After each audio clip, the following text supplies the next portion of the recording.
Então, bom dia a todos. Vamos dar início a mais uma discussão de caso clínico. Vamos passar o anfitrião para o Alan, não, para o Lucas, para ele dar início à discussão. Lucas, manda bala.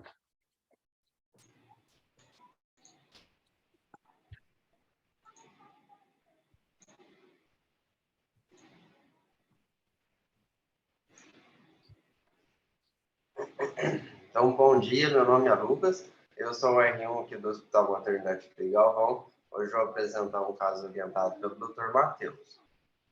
Então, se trata de uma paciente do sexo feminino, 29 anos. A paciente relata dor e abaulamentos na face ilíaca esquerda. Então, foi solicitado um ultrassom de região inguinal esquerda e um TV. O TV, eu vou adiantar que ele veio sem anormalidades, tá? Então, aqui, na parte da região inguinal esquerda, a gente consegue ver um nódulo, né, hipoecogênico, com contornos mal definidos, com bordas irregulares, medindo 1.1, 1.2, 1.25 e 1.4. Tinha sinal Doppler.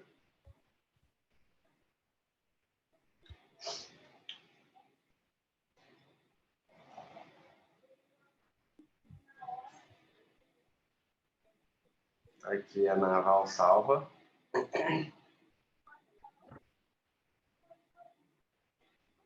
E adjacente ao uso. Beleza. São essas as imagens, né? Você tem? É isso? Isso, são essas as imagens. Essa mulher já tinha feito cesárea antes? Sim. Sim, né?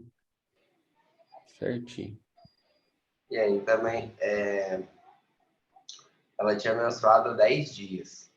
Uhum. Alguém quer comentar? Algum residente quer comentar ou levantar a hipótese diagnóstica aí? Quem não conhece o caso, por favor. A Alan, dor A dessa gente tem que pensar em paciente, ela foco, que ela? pensar em foco de endometriose. Certo. Tem algum outro diferencial?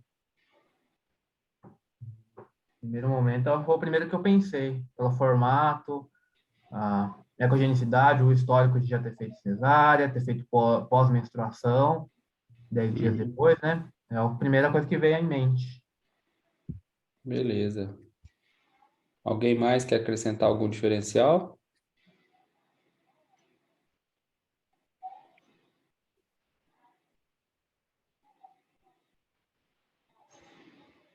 Faz quanto tempo que ela fez cesárea? Dá para saber, ô Lucas? não tinha essa informação, Tomás. Uhum. Então, beleza. Por carência de diagnósticos diferenciais, ficaremos com foco de endometriose ou endometrioma. Não sei o que o Lucas vai contar para nós aí que é. E um Sim. linfonodo de boa. Então, assim, mas só para voltar um pouquinho na história, dor na fossa ilíaca esquerda em mulher, né? Ou dor na região inguinal em mulher. Recentemente entrou um diferencial aí na minha cabeça aí, decorrente da aula, Sim. que são varizes pélvicas também. Lógico que não é esse caso, né? Esse caso acho que é endometriose mesmo, mas pensar que pode ser uma hérnia, não é raro, hérnia inguinal, linfonodomegalia inguinal, foco de endometriose e varizes pélvicas também pós gestação. E até eu peguei outro dia que a paciente, quando ela estava em pé, a varize ficava turgida, né? Ficava cheia, ficava ectasiada, ficava aparente. Ela deitava, sumia. Então, ela mesmo e o médico achava que era hernia inguinal. E não eram varizes pélvicas. Varizes inguinais, né? Acho que são até diferentes.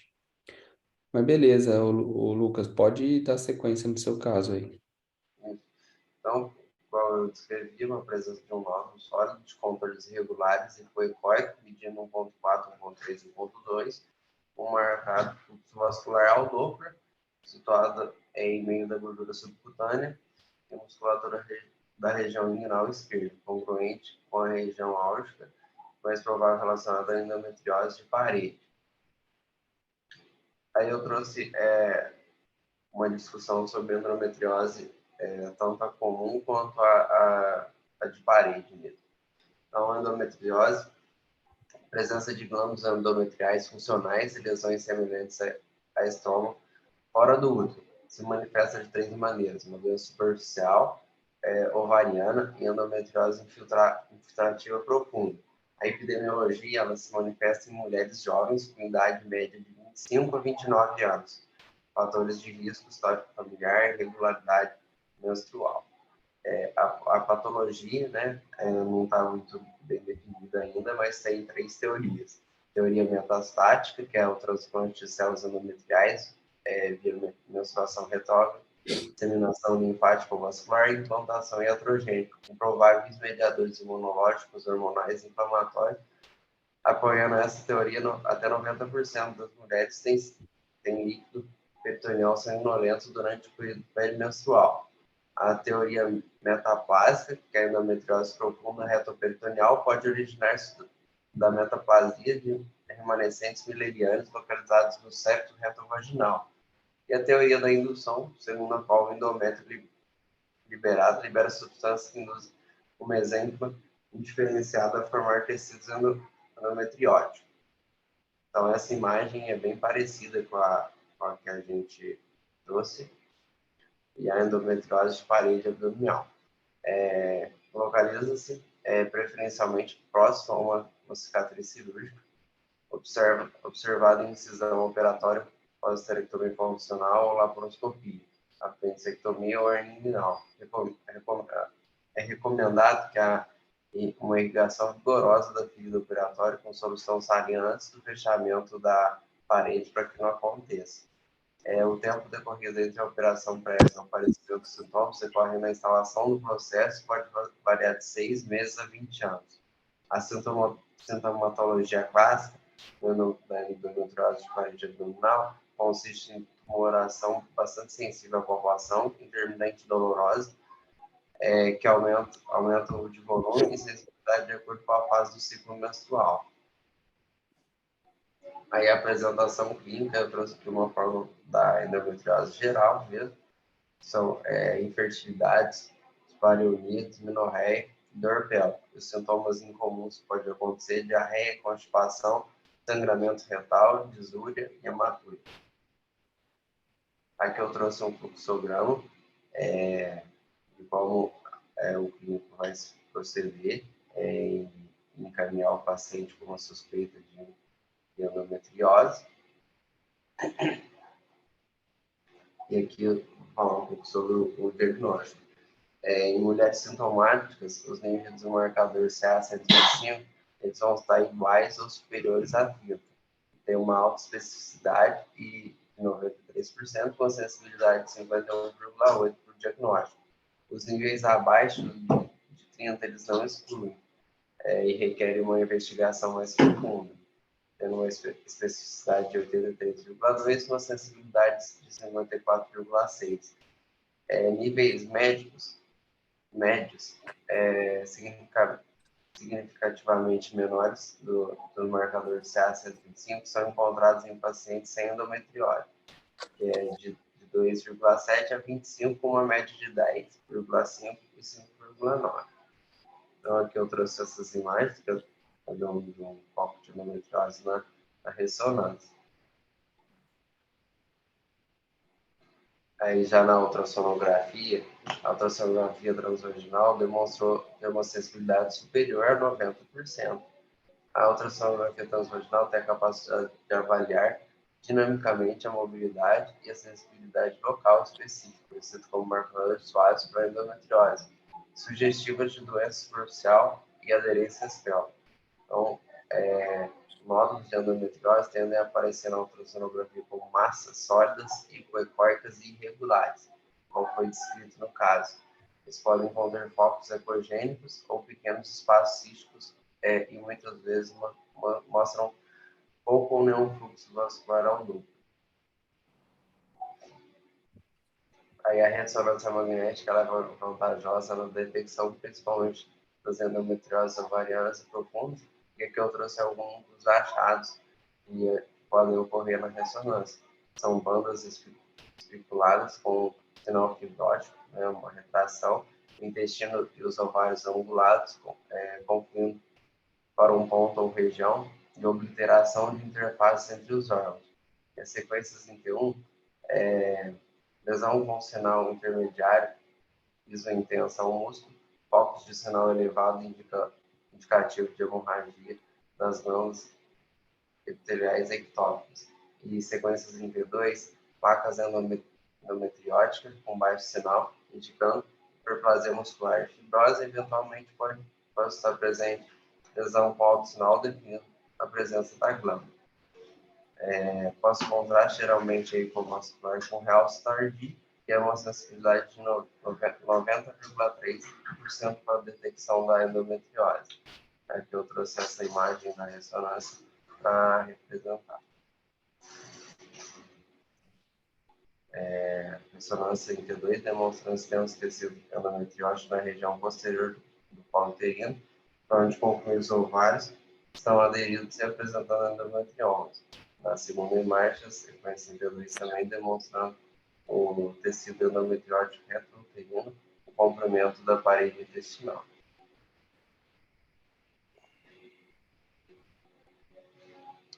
Aqui foram as referências que eu utilizei. Obrigado. Alguém quer falar mais alguma coisa? Beleza. O Alex, quer falar alguma coisa aí, cara? Endometriose de parede é um achado bastante comum, cara, que a gente faz ressonância aí. Tem pego bastante. Eu tô com um caso de ressonância bastante florido, que eu vou depois passar para um residente, acho que o Pedro que vai fazer. Ele tem endometriose profunda, ele tem um achado de solução de continuidade de fundo de saco, que às vezes pode ser um achado específico, um único achado, às vezes de endometriose pélvica. Tem de parede, tem de tudo, e eu acho que fica legal para ilustrar aí, né? Mas é uma doença muito prevalente, cara. Então, Eu queria só fazer uma correção, não é uma correção, não, uma observação do que o Lucas de falou. parede e tal, Desculpa. né? A gente tem que levar em consideração, mas o mais habitual é o foco de endometriose mesmo, e a clínica ajuda demais também. Legal, eu queria fazer uma observação em relação a uma porcentagem que o Lucas colocou, que a ultrassom tem sensibilidade de 90% de pegar para endometriose. Bom, eu imagino que o ultrassom que ele quis dizer ali é ultrassom com preparo retal de colega treinado especificamente para isso, tá? Então, é um exame, às vezes, para quem está começando, aí não tem essa visão ainda. Então, existe um protocolo de realização de ultrassom transvaginal exclusivo para avaliar a endometriose. Então, tem que ser feito um preparo e tem que ser um médico treinado para isso. Ele vai procurar mais ativamente por essas lesões, que às vezes são bem sutis e que elas passam despercebidas no ultrassom transvaginal convencional. Então, assim, ultrassom transvaginal convencional é baixíssima sensibilidade.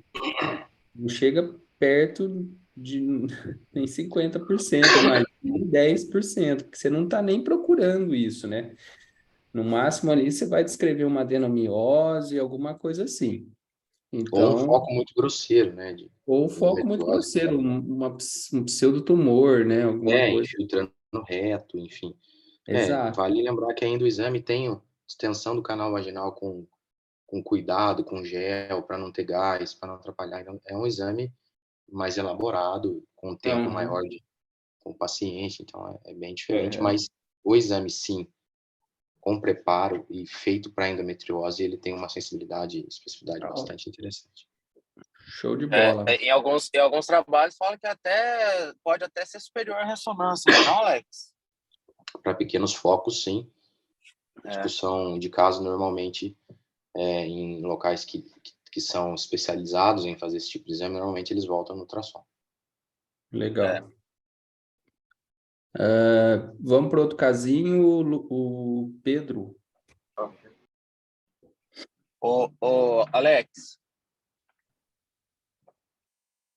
Fala. tá escutando? Tô. É uma coisa também que eu sempre, às vezes, vejo no ultrassom, é quando um dos ovários ele está em localização retrouterina e a paciente tem sintoma de endometriose, eu levanto a bola da possibilidade também. Não que eu veja, né, mas para investigar, né, enfim. Deslocamento posterior de ovário é um dos achados aí, indiretos, né? Às vezes tem uns foquinhos ali, e com dor, normalmente, se o cara já faz um marcador aí e acha que o marcador está elevado, normalmente eles mandam para a ressonância ou para um estudo específico. Beleza, show. Beleza. Pode ir lá, Pedro.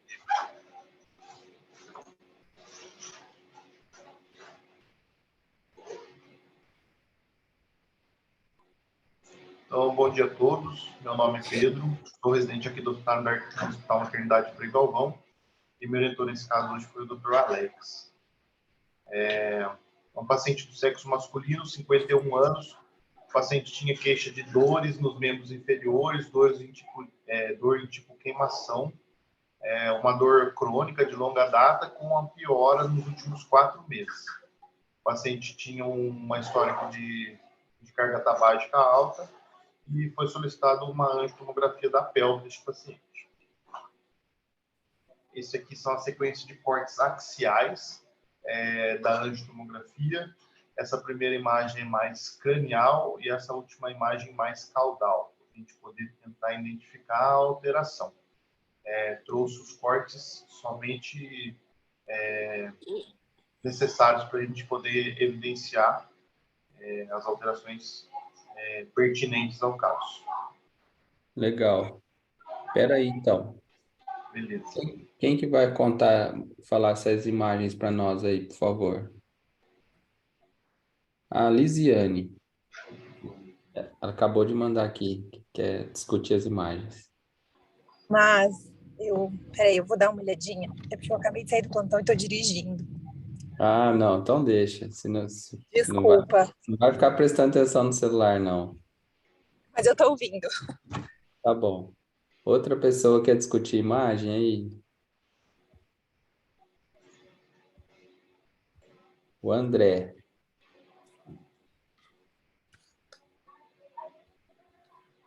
Fala, Tomás. Bom, André? E aí? Joia. O que você tá vendo aí, André? Quase. Pode Sei ser não, qualquer... viu? Sei não. Sabe não? Eu não peguei o fio da meada, não. Não. Agir. Acho que deve estar enrolada também. Mas tem uma coisa na horta ali, não tem? Tem uma alteraçãozinha na horta aí, cara. O A, Alan... a, a, pode falar, André. a história era... Pediram uma anjo. Qual que era a história mesmo? É dor em queimação no membro inferior. Era tipo queixa de Down, né? Hoje? Era a queixa era como se fosse doença arterial obstrutiva, né? Inflamação. Exatamente. Uhum. Daí a gente vê essa imagem, é que eu estou dirigindo também, mas eu vou falando. A gente vê essa imagem aí na aorta, né? Eu vou parar aqui. Não, tranquilo. Que imagem?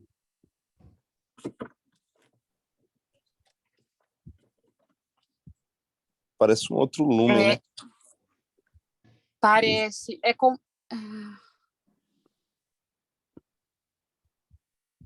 Essa tomo, ela é com contraste. Isso, é uma anja. Com contraste. anja, né? Todos os cortes são com contraste. O Todos. coronalzinho ajudava, hein, Pedrão? Tá desafiando. Mas aí Parece que tá... o coronal. Parece que tá com 2 lumens ali, né? Tá mais grossinha a parede também, eu acho, né? Ok. Então tem o espessamento da parede. A hora que você desce ali... Deixa eu pensar aqui. É de cranial para caudal, né, Pedro? Isso. Essa aqui é mais cranial, daí vem descendo, essa aqui é mais caudal. Depois divide, continua ali, né? Depois da divisão. Aí aí fecha mesmo a luz do vaso, né? A gente vê que reduz, então, o suprimento para essa região. E aí justifica que essa paciente tem queixa de DAOP, né? De doença arterial obstrutiva periférica, né? Perfeito. Então, qual que é o Agora, diagnóstico? os motivos, né? Os motivos que podem causar isso, a gente tem que pensar, né? Nas doenças que acometem os vasos. Ela é fumante, tabagismo também contribui para isso, né? Para doença arterial obstrutiva periférica. Perfeito, é isso. Agora, um diagnóstico ou um nome, um epônimo, alguma coisa, alguém lembra? Pode ser, a discussão foi essa mesma, a Gi descreveu certinho os achados. Alguém lembra algum nome de uma síndrome, algum epônimo para isso? Se fosse homem com disfunção erétil, podia ser síndrome de Lerich, né? Isso. E aí que o Pedro vai contar para nós se mulher também pode chamar Lerich, se essa síndrome é só para homem com disfunção, né? Perfeito. Isso Então, aí. realmente, o que a gente acha, a imagem aqui, que o André até achou que parecia 2 lumens, é que no exame não é dinâmico, né? Fica mais difícil mesmo, mas aqui é uma extensa aterosclerose da parede, a parede está espessada, aqui é calcificação da parede. Então, aqui nesse começo, a gente consegue ver contraste no interior da luz da aorta. Descendo um pouquinho mais, a aorta fica totalmente ocluída, a gente não vê contraste nenhum nela. Esta oclusão se estende para as artérias ilíacas comuns bilaterais e nos terços distais das artérias ilíacas comuns, e a hora que ela bifurca para a externa e interna, ela volta a ter contraste na sua luz, né? Vou colocar um coronal para ficar bem melhor da gente conseguir identificar a alteração. Então, aqui, o terço distal da aorta abdominal infrarrenal totalmente ocluída, com esse trombo, essa oclusão se estendendo para as artérias ilíacas comuns, bilateralmente. Então, foi exatamente isso que foi descrito na tomografia e a gente realmente levantou a possibilidade de síndrome de Lerich. O síndrome de Lerich é um epônimo para a doença oclusiva aortoilíaca. Então, é uma oclusão trombótica da aorta abdominal e das artérias ilíacas com o resultado de uma intensa aterosclerose. Geralmente afeta homens mais jovens, entre a 3ª e a 5ª década de vida. E os fatores de risco incluem tabagismo, dislipidemia e pode ser encontrado em alguns casos de pacientes que possuem vasculites. A tríade clássica, para a gente chamar de síndrome de Lerich, é claudicação dos membros inferiores, pulsos femorais ausentes ou diminuídos e disfunção erétil. Muitos pacientes, às vezes, não apresentam essa sintomatologia porque o organismo vai tentar suprir essa oclusão e vai formar uma rede de colaterais. Às vezes, isso retarda um pouco o início dos sintomas. De maneira mais recente, nos artigos mais recentes, não necessariamente é preciso que a disfunção erétil esteja presente. É um sintoma frequente, mas não é obrigatório.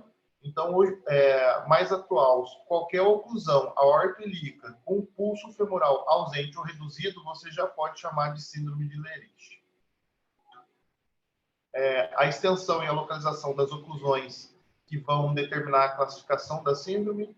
A tipo 1 é quando ela é confinada, a aorta abdominal distal e artérias ilíacas comuns. A tipo 2, quando elas se estendem para as artérias ilíacas externas.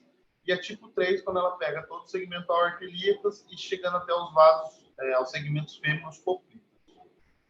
Aqui é uma imagem da literatura para ilustrar o caso, muito semelhante à do nosso paciente. E aqui é um outro exame, só para poder mostrar o quão pode ser intensa a formação das redes das colaterais. Aqui um paciente também com síndrome de Lerich, a gente vê a falha de enchimento aqui do terço distal da aorta abdominal e dos segmentos das artérias ilíacas comuns e com uma intensa rede de colaterais. Essa aqui foram as minhas literaturas e agradecer a atenção de todos. Essas colaterais aí é um MIP, né? Foi feito um MIP, Exato. uma subtração óssea, e aí foi vista a colateral. Essas colaterais aí, evitando dar sintoma, é Deus colocando a mão, né, cara? Porque... Não, e esse caso é interessante porque você ia descendo, tinha aqueles ramos lombares da aorta, logo, imediatamente antes, tem 2 tarugos descendo para o lombar, assim, e perto do psoas, e aí eles vão reenchendo lá para baixo, né? É interessante essa parte da terminologia, que eu fui ler, para entender se eu estava falando besteira ou não. Eu lembro que quando eu cheguei no Frei Galvão, eu peguei uma mulher muito obesa. Logo que eu cheguei lá, estava no TI com um quadro muito parecido, e eu fiz o Doppler e eu sugeri lerite, sugeri síndrome aorto-oclusiva. E aí não colocaram na toma, porque ela era muito pesada, aí for saber o peso lá da toma, a gente nem colocaram e realmente era. Então, assim, começou o Doppler arterial monofásico, já pode correr, ou você corre para cima e já tenta dar o diagnóstico, ou você já indica uma angio-TC, porque, assim, é muito provável que ela tenha uma doença aorto-ilíaca obstrutiva. Um caso mais ilustrativo aí, para a gente pegar a terminologia e continuar a lembrar de como é que funciona. Isso, é outro diagnóstico, o cara crachá, mesmo não seguindo a tríade clássica, lembre sempre como oclusão da aorta, como síndrome de Lerich, que é aí que você não esquece mais. Show de bola. Passou. Isso aí eu não lembrava, não sabia de que podia ser mulher também. Legal, valeu, Pedrão. Passo Na pro verdade, Alan. Matheus, é uma evolução da terminologia, na verdade, né? Porque quando acho que é a gente que faz a terminologia ser usada, no fato, né? Então, acho que o pessoal começou a usar muito, falou, ó, tá virando epônimo, sinônimo, vamos, né, readaptar o nome. E acho que foi mais ou menos isso. Boa. Vamos lá, Alan.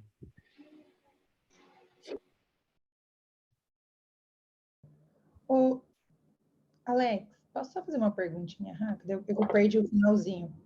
Olha, Comecei com arterial, bilateral, monofásico, eu já concordo com essa hipótese, né? Não tem muito o que ser mais.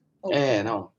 Ou alguma coisa muito, alguma massa abdominal que está causando uma estenose significativa dos vasos acima. Então, você tem obstrução significativa das artérias abdominais, ilíacas ou aorta. Mais comum ser no entroncamento quando é bilateral, ou pode ser só ilíaca quando é unilateral. Mas começou monofásico, fluxo tardos parvos, pós-estenótico já fecha.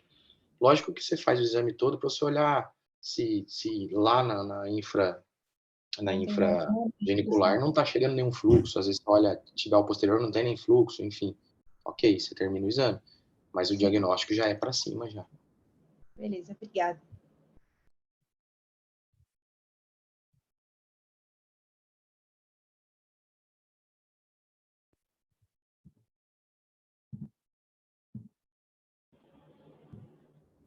O Alan tá no mudo, tá, né? O Alan tem que ligar o áudio. Não, é porque estava travado aqui o computador. Voltou.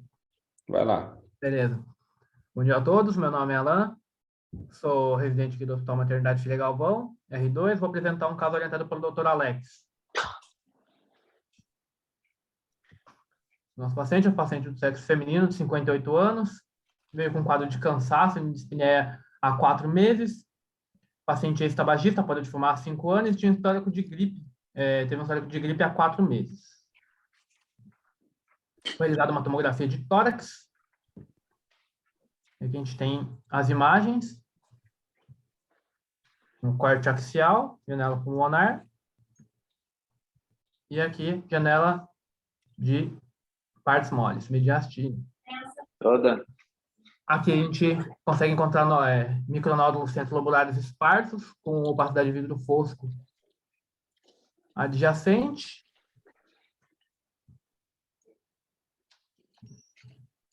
E a gente consegue ver linfonodomegalias mediastinais, mais evidente pelilar.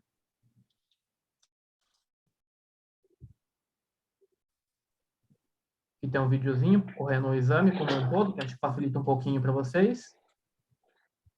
Deixa eu ver se ele roda.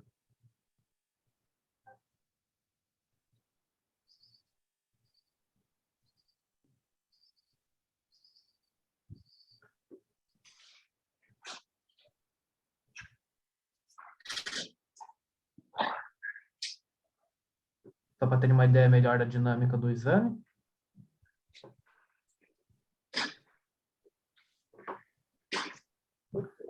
Alguém quer comentar alguma coisa? Quer levantar algum diferencial?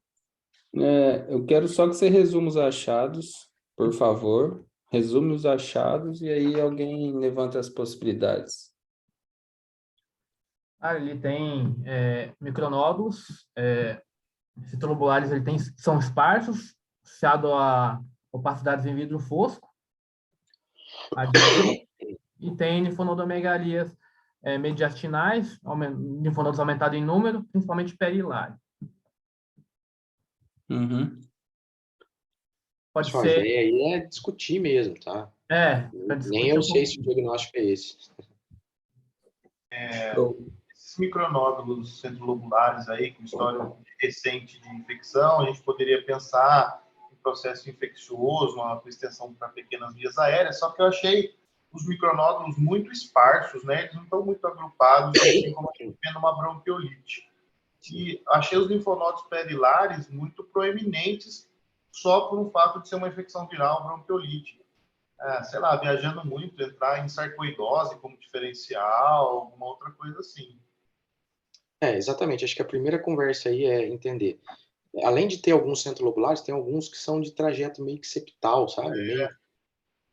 Então, a primeira coisa, eu acho que é inflamatório. Ok? É a primeira coisa. É isso que a gente tem que separar aí. Esse paciente tinha feito uma tomografia de abdômen há uns dias atrás, e esse laudo foi ela que solicitou para ela mesma fazer na clínica e pediu para fazer uma tomografia de tórax dela. Então, como eu tinha laudado o abdômen estava liso, não tinha nada. Então, foi uma das coisas que eu falei, não vou pensar em secundário aqui. Mas, para mim, a característica da lesão é inflamatória. E eu acho que é aí que é o início da conversa. Eu pensei bastante igual ao Pedro, assim, no início. Eu falei, não está agrupado, está muito esparso. E aí comecei a colocar diferencial. Eu acho que essa é a ideia desse caso aqui. E eu acho que você foi bem aí na discussão, Pedro.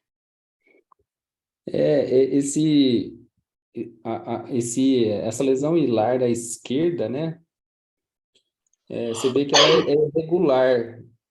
Ela parece ser micronodular. Isso parece mesmo ser um acometimento de granulomatose, né? De sarcoidose. Então, dá essa impressão, sim, por conta desse micronódulo, né? Parece uma linfangite aí, alguma coisa assim, né?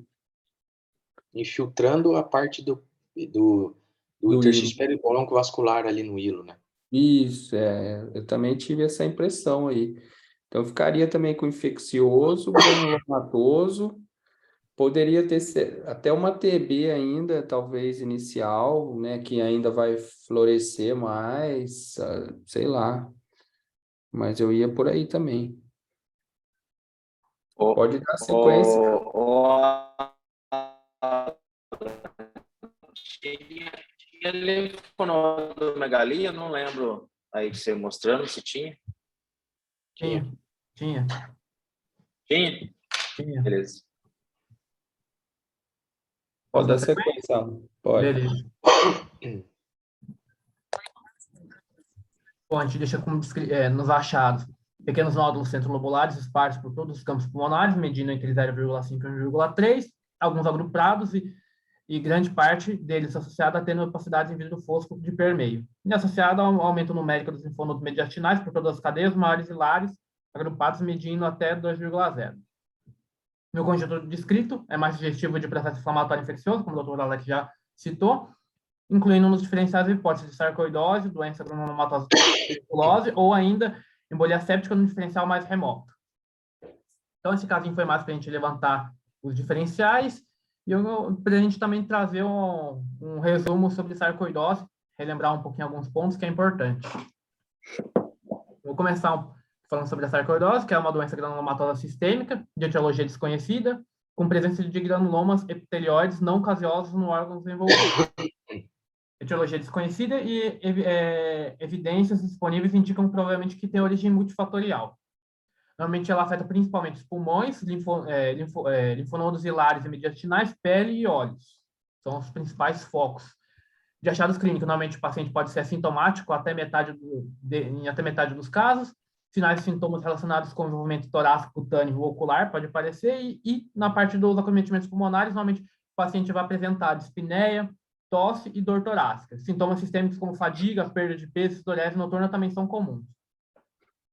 O acometimento cutâneo, normalmente a gente vai encontrar ele tremanodoso na forma de nódulos múltiplos bilaterais, e ocular a gente pode encontrar uma uveíte anterior bilateral, que pode resultar raramente em perda de acuidade visual ou cegueira. E também é comum o envolvimento das glândulas lacrimais. Só uma imagem esquemática mostrando os locais de acometimento da sarcoidose. De sinais e sintomas relacionados com o envolvimento de outros órgãos, como fígado, baço, coração e rins, eles manifestam com frequências variáveis em cerca de 10 a 20% dos casos. Destaque-se a hepatosplenomegalia, sinais de hepatopatia crônica, hipercalcemia e distúrbio de condução cardíaca. Normalmente, o curso clínico da sarcoidose, normalmente o paciente pode ter uma remissão completa em até 3 anos ou evoluir para uma forma mais crônica e grave, resultando em graus variáveis de comprometimento funcional dos órgãos afetados, com taxa de mortalidade de até 5%. De achados de imagem, também a gente tem na radiografia de tórax, a gente pode encontrar linfonodomegalias hilares e mediastinais. O padrão radiológico pulmonar típico são os reticulonodular e o nodular. E se observam nódulos irregulares com dimensões que variam de 3 a 10 milímetros. Aqui a gente tem essa proeminência hilar aqui, que a gente pode encontrar num quadro mais inicial. A gente pode também encontrar sinais de fibrose, que podem ser vistos na apresentação inicial em cerca de 5% dos pacientes, e eventualmente se desenvolvem em cerca de 20% dos casos. A fibrose tipicamente afeta principalmente as zonas perilares das zonas pulmonares, superiores e médias. E se manifesta como densificação irregular perilar, com distorção arquitetural, bronquiectasia de tração e retração superior dos hilos. A gente tem um padrão mais nodular, difuso, na radiografia. E os achados menos frequentes incluem o derrame pleural. Ele é menos frequente, mas ele pode aparecer. E o aumento da imagem cardíaca causado por cardiomiopatia ou derrame pericárdico. O estadiamento radiológico da sarcoidose torácica ele é dividido em 5 padrões, normalmente do padrão inicial, que ele vai desde a radiografia normal, até o estágio 4, que inicia o estágio 0, até o estágio 4, que seria a fibrose pulmonar avançada, com ou sem linfonodomegalias. Aqui a gente já tem um caso mais avançado, que ele mostrando um extenso padrão reticulonodular, no raio-x, com predomínio nos lobos superiores, perda do volume pulmonar, retração superior dos hilos pulmonares e bronquiectasia de tração. Na tomografia, o achado mais característico é pequenos nódulos sólidos, com distribuição perilinfática, ou seja, ao longo dos brônquios, vasos pulmonares, fissuras interlobares, regiões subpleurais costais e septos interlobulares, com predomínio nas regiões pulmonares superiores e médias. Tem um quadro de uma imagem de tomografia demonstrando a distribuição perilinfática aqui, também pele vascular e aqui interlobulares, aqui a gente tem nas imagens nas setas evidenciando. A aglomeração de granulomas subpleurais pode resultar em aparência semelhante a placas ou pseudoplacas, embora não é muito comum. A gente pode ver aqui quando tem aglomerado, pode formar uma semelhança com pseudoplacas. E os nódulos sarcoidosos, eles representam quando ele tem a gente encontra na imagem nódulos, eles representam a aglomeração de granulomas e apresentam uns contornos, pode ser tanto regular quanto irregular. ele tipicamente mede entre 2 milímetros a 10 milímetros de diâmetro, mas pode ser maior, também a gente pode encontrar maiores. Aqui a gente tem um quadro de um nódulo mostrado de até 1 centímetro de diâmetro, que com um contorno um pouco mais irregular. Como eu falei antes, eles podem medir, normalmente eles são menores, mas podem chegar até 3 ou 4 centímetros, mas não é tão frequente. Lesões escavadas nodulares normalmente já são incomuns na sarcoidose, a gente normalmente não encontra tanto. Aqui uma imagem só para mostrar, não, que normalmente as regiões de maior cometimento são superiores e médias. Os pulmões, os achados abdominais mais usuais na tomografia são o aumento difuso do baço, do fígado ou de ambos, nódulos hipotenuantes esplênicos e hepáticos, normalmente é mais frequente no baço, e linfonodomegalias. A ressonância magnética ela é o método de escolha para avaliação neurológica e cardíaca da sarcoidose. Para paciente com cometimento pulmonar, ela tem um valor limitado por causa da baixa resolução do método para esse tipo de avaliação, porém ela pode ser usada na avaliação de linfonodomegalias, mediastinais e hilares. A gente tem uma imagem mostrando linfonodomegalia hilares bilaterais e na região subcarinal. E diagnóstico diferencial, normalmente, a gente tem que pensar no diferencial de acordo com o estágio da doença da sarcoidose. A gente pode mudar um pouquinho o diferencial. Por exemplo, no estágio inicial, normalmente a gente vai pensar, por exemplo, no raio-x a gente vai avaliar o alargamento perilar, a gente tem que pensar no diferencial de alargamento nodal intratorácico. No estágio 3, normalmente a gente já pensa em diferencial de opacidades crônicas do espaço aéreo, e no estágio 4, que é o estágio mais avançado, a gente tem que pensar em diferencial, por exemplo, de fibrose pulmonar.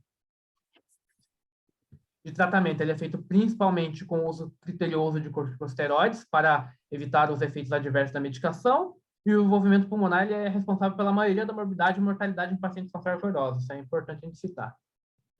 E aí, o que acontece? Outra coisa importante é que, assim, a gente teve mais de um caso que a gente conseguiu levantar a bola nesse mês de sarcoidose, e eu trouxe mais uns 2 casinhos extras, só as imagens mesmo, para poder vocês darem uma olhadinha. Esse caso, esse extra 1 é até mais típico do que o que a gente trouxe do nosso caso principal. Esse é um paciente do sexo masculino com 57 anos, referiu uma tosse seca e dor na região costal direita há 1 dia, e negava tabagismo. Aqui a gente tem os micronódulos peribrônquicos, a gente tem as opacidades em vidro fosco, tem pele vascular também, e as linfonodomegalias mediastinais. Isso aqui é um quadro um pouco mais típico.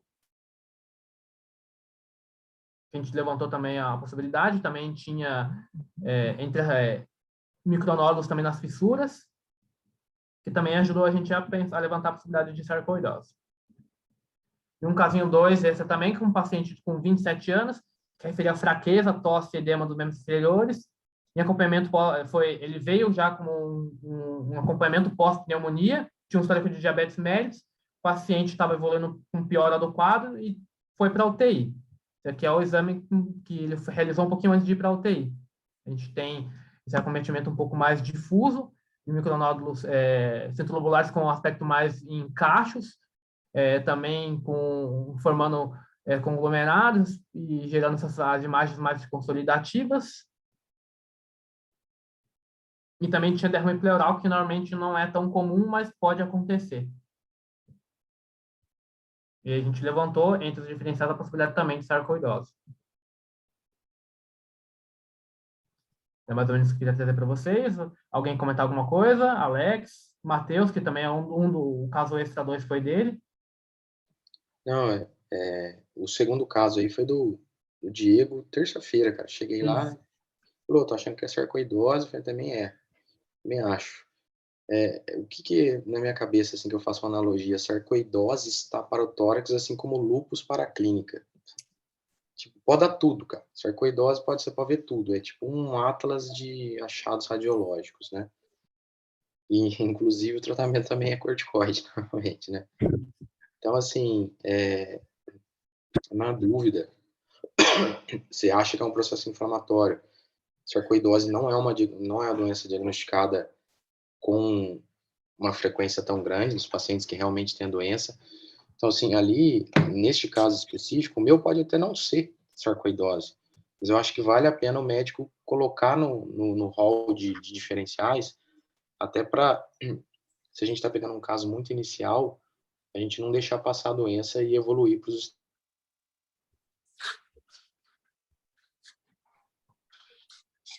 com uma série de achados e essa distribuição perilar de micronódulos. Se tiver isso, eu acho já interessante você pelo menos levantar a bola e ajudar o médico que solicitou esse exame. Show de bola. Um negócio legal, Alex, que às vezes eu falo para os residentes, principalmente para os residentes, ter essa noção, que quando você tem micronódulo centrolobular, parece cacho de uva, né? Vou fazer uma analogia. E quando você tem espessamento septal micronodular, né, que pode ser sarcoidose, pode ser linfangite carcinomatose, parece uma jabuticabeira cheia de jabuticaba, né? Que a jabuticaba dá ali grudada no galho, vamos dizer assim. E a árvore em brotamento é como se fosse um cacho de uva. A gente tem ajuda até essa visão na cabeça, principalmente para o residente, para poder diferenciar o aspecto, o padrão radiológico. Isso aí, bem lembrado, Mate. É isso mesmo. Pode descompartilhar a tela, por favor. Beleza? Alguma dúvida aí, galera? Está muito em cima para mostrar um outro casinho, a gente deixa para a próxima, tá? Só dar um salve geral aí para a gente encerrar. Ou alguém tem alguma dúvida? Vou chamar a Kira aqui, que hoje eu estou aqui na Santa Casa. Ela escutou aqui todos os casos. Lise, quer perguntar alguma coisa? Então, não, na verdade, Dá uma foto. eu ia só, assim, para eu pensar em sarcoidose, eu preciso ver um padrão de pneumonia inflamatória, preciso ver linfonodo não, centrilobular, se vejo granuloma subpleural e, bom, o centrilobular e com um padrão de vidro fosco junto e vejo algum granuloma subpleural. É o que mais me leva a pensar isso, apesar de poder ter qualquer outro achado. Não, o principal é micronódulos intersticiais, no espaço peribroncovascular. No nosso caso, eles tinham centrolobulares e tinham septais também. Então, é doença meio infiltrativa de interstício, de aspecto micronodular e linfonodomegalia, principalmente hilar e mediastinal. Essa é a primeira coisa que você tem que é o padrão mais clássico. Mas lembrar que pode dar tudo, né? E aí, eventualmente, se a doença não é clássica ali, quando voltarem para discutir, normalmente você vai colocar no diferencial essa possibilidade de sarcoidose. Não, eu entendi a tua dúvida, porque o jeito que o Alex falou, às vezes, pode ter tudo. Não, mas obrigatoriamente tem que ter nódulos irregulares, aquele espessamento micronodular linfático, né, perilinfático, peribroncovascular e a linfonodomegalia. Se não tiver isso, você não vai pensar em sarcoidose. Tem que ter esses nódulos irregulares. Nódulo irregular, às vezes você bate o olho nele num só, você fala, meu, é tumor, porque é espiculado, é feio, é tumor. Aí você vai falar, não, mas tem um negocinho aqui, tem outro ali, e tem linfonodomegalia. Opa, acho que não é tumor. É aquele que você bate o olho e você já ia cravar o tumor. Mas daí você vai tirando o pé, vai vendo que tem outros, e acha a linfonodomegalia, entendeu? Então, eu acho que, assim, o básico é esse. Aí depois, se ela pode manifestar com um monte de outra coisa, ok, mas é obrigatório ter linfonodomegalia. Principalmente linfonodomegalia perilar. Assim, Bilateral, você tem que ver. Bilateral. E outra, se você pega um paciente que tem chance de CA de pulmão, aí você tá meio vendido, porque é que ele tem uma carcinomatose, né? Exato. Mas nesse caso, não. Então, é desafiador mesmo. Beleza, Isso aí. obrigada, gente. Valeu, galera. Vou mandar um salve aí. Ô, Mate, põe a Kira aí, então, Oi, doutora Kira.